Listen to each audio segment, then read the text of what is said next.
باد میاد، بارون میاد، آب از توی ناودون میاد. بله بچه‌ها، بارونم که گرفت. پس که پاییز که میشه بعد به درخت‌ها میریزه و هوا کمی سرد میشه. روزایی که هوا ابری بارون میاد. بارون چطور به وجود میاد؟ خب بعضی دارن میگن، آفرین به اونایی که دارن میگن. حالا منم میگم برای اونایی که میخوان بیشتر بگید باشید. از آسمون به آب رودخونه ها و پهن‌ها و دریاچه‌ها میتابه. آن دریاچه‌ها بخار میشه، میره آسمون تبدیل به ابر میشه. با ابرها رو به حرکت در میاره، میگن به بالا و بالا. وقتی سردشون میشه ابرها، تبدیل به برف و بارون میشن و دوباره میرزن توی رودخونه‌ها، روی درخت‌ها، گل‌ها. بعضیاشون دست زمین میشن، بعضیاشون دوباره بخار میشن. اینطوری چرخه آب ادامه داره. خب حالا بچه‌های عزیز من، توی این چرخه آب که گفتیم یه سری کلمات شنیدین که به نشانه امروز ما رمز داره. بله، مثل کلمه باد، باران، ابر، آب. آفرین.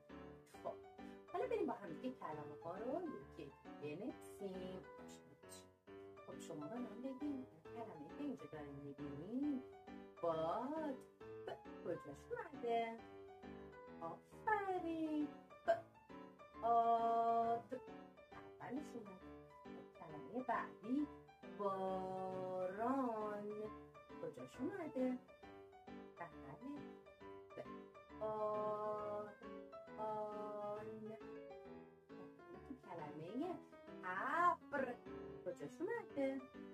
بله، وسطش اومده. اب. کاملا درسته. کلمه آب کجا اومده؟ شکل چیه؟ شکل یه پایه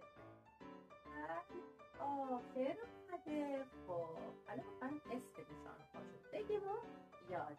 من غیر آخر هستم. اول میاد، بله. وسط میاد، بله. آخر چی بچه ها؟ نه نه نه نه، بپرستم و بپرستم. من به یه آخر هستم، شبیه قایق هستم.